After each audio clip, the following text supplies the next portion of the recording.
Well, I'll treat you good! Alright, Jared, rockerazzi.com, 987fm.com, and of course, the sideshow with Nikki Sixx from Motley Crue. To my right, to my left, Airborne Toxic Event. Thank you. You've been to the penthouse before. No, we haven't. haven't. It's our first time. It's our first time at this penthouse, but we went to the one in downtown. Okay. This one time. Do you know that this place is haunted? Did they tell you about that? Did they brief you? No. Yeah, the haunted elevator. Oh yeah, someone said something about that. I was in the elevator and it was a And question mark and there was a ghost whatever. that stabbed him in the neck and it was weird. And he was like, "Hey, is this haunted?"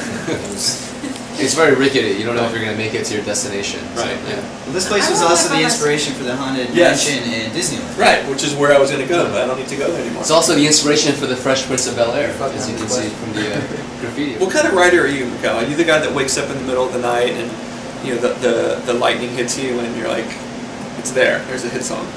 No, I'm the kind of writer that spends a bunch of time working on a song and then hangs out with my bandmates, tries to figure out how to play it, and then we record it, and it takes a long time for everything to come together. Are you guys pretty honest when he brings an idea and you're like, you know what, I'm not really feeling it, or do you kind of have to really flesh things out first before? No, they just say Somewhat. Yeah, we just kind of wrestle. This song sucks, Mikkel. We kind of wrestle. We say it and then we figure it out. But they're usually good, so it's not really it's not an issue we run into that often. Do you know though? Can you feel it when you guys are working through an idea in the rehearsal? Like, this thing's got legs, you know. Sometimes, but sometimes you don't know until it's recorded, and then it's been a month. It's like the recording has to happen, then a month has to go by, and then you're like, that was a good song. You have to be driving in your car. The sun has to be setting just so, right. And it's just, oh man, now I feel it. You know. Right. When you're driving, listening to 98.7, right? Of course. Yes. And your song comes on, and you're like, do you switch the station, or are you like, man, this is fucking amazing, and you roll out the first like 2 or 3 times you leave it, and then after that, like the novelty of it being on the radio, because we've all when you're recording and going through that whole process, you listen to this song a million times, and you go over every single detail. You have to make sure everything's right. And then it gets mastered, and then so you listen to that a million times to make sure everything's right. I was actually going to Spaceland one night, and I was listening. I think it was a really good song. Oh, Satellite now. But I was going to Spaceland, and it's like we have lockers there. It's our home turf, and so I was driving, and our song came on right after this other song. I think it was a Nirvana song or something. I was walking out, and I was gonna get out of the car, and I realized, oh crap, I'm gonna get out of the car with our song blasting, and it's gonna just look stupid. So I caught myself, but I mean, I don't change it. It's the novelty hasn't.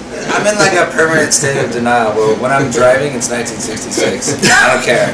I don't want to drive in 2011. I want to drive in 1966. Although it lets me on my motorcycle, in which case it's apparently 1974. But kind of wants to be 1968. Your beard grows really long. Really fast. It's actually a proven draft scientific fact that your beard grows longer on your motorcycle. You burn your draft card and then you eat some acid. Dude, how did you know what I did yesterday? You burned your draft card. So weird. Hey, I want to get something completely trivial here. Your house is on fire, right? Yeah. Right, and everybody's safe. The people that you love are safe. Your pets are safe. You've got 30 seconds to run back in and grab one thing. What do you grab? Anna? You grab Anna? Wow, that's weird. I already got Darren. Oh, that's sweet. Anna, so that's cute. I grab Mikkel. Yeah. I make sure he's okay. Mikkel, so you got to say Steven in the I'd wrong probably number. grab Darren. And then we all had this talk. If the apocalypse comes, like Darren's gonna be okay, Noah will be okay, I'll be okay. Steven's. I would be deciding between my laptop and my toiletries now. See, I can cook, so someone would take me on the back of their bike. Yeah, I put Anna on the back of the bike. I'm pretty hardy. I can hike and I can cook. Yeah. Well, you need somebody to homestead. shoot the shotgun while you're driving. You would grab Pablo, you would grab Marlon. I would pets. Anna's a good homesteading woman. So if you're like, hey, we're going for high country, it's all fucked. Then you throw Anna I in had the to back. behead a chicken, I would. You could. I not like to you unless could I pluck have it and the whole nine. No, but seriously, we'd all take our guns. I mean, Yeah. Well, I'll treat you good!